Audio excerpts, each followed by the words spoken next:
Imagine a world where fresh isn't the scent of soap, but of dried herbs masking the musk of unwashed days.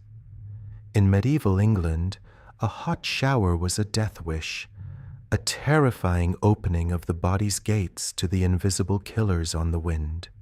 The day began not with a faucet, but with a shivering splash of cold water from a basin to wipe the face and hands. This was often the only water one touched. Medical authorities, haunted by the Black Death, preached that hot water opened the pores to the deadly miasma of pestilential air. A layer of grime was not filth. It was a protective shield. Aristocratic hygiene relied on a medical cheat code. The purifying power of a linen undershirt. It was believed that white linen acted as a biological sponge, drawing toxins out through sweat.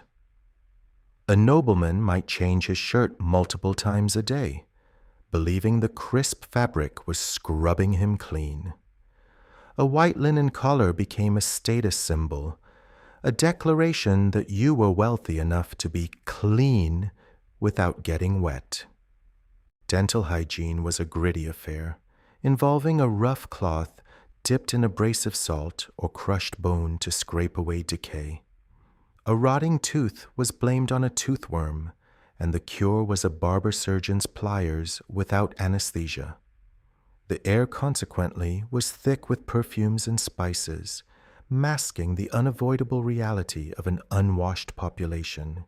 If the lack of bathing was a personal struggle, waste management was a public catastrophe. In a castle, the toilet, or garderobe, was a stone bench with a hole over a moat or cesspit, relying only on gravity.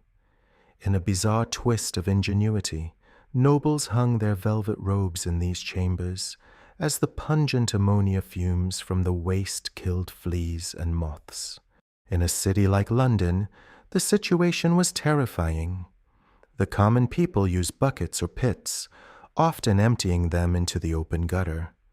The city relied on the Gong Farmers, tragic heroes of sanitation who worked only at night. Their job was a nightmare, wading waist-deep into cesspits to shovel out the city's excrement by hand, a profession so dangerous the fumes could kill instantly. The streets themselves were cleaned by pigs, which roamed freely, eating garbage but leaving their own droppings. The result was a smell so potent, travelers described it as a physical blow. You didn't just see a medieval city, you inhaled it. And without toilet paper, the wealthy used scraps of wool or linen. For the vast majority, the solution was whatever was at hand: moss, broadleaves, or hay, a scratchy and unhygienic process. This lack of sanitation created a constant cycle of reinfection with intestinal parasites. It's a grim fact that nearly every adult, from blacksmith to bishop, carried worms, a parasitic tax on an already scarce food supply. Yet, to judge these people by their filth is to miss their extraordinary resilience. Their immune systems were forged in a fire of constant exposure, withstanding bacteria that would hospitalize a modern human. They fought back with herbal medicine and natural disinfectants.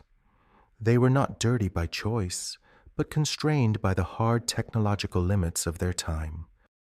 The history of their hygiene is not a story of laziness.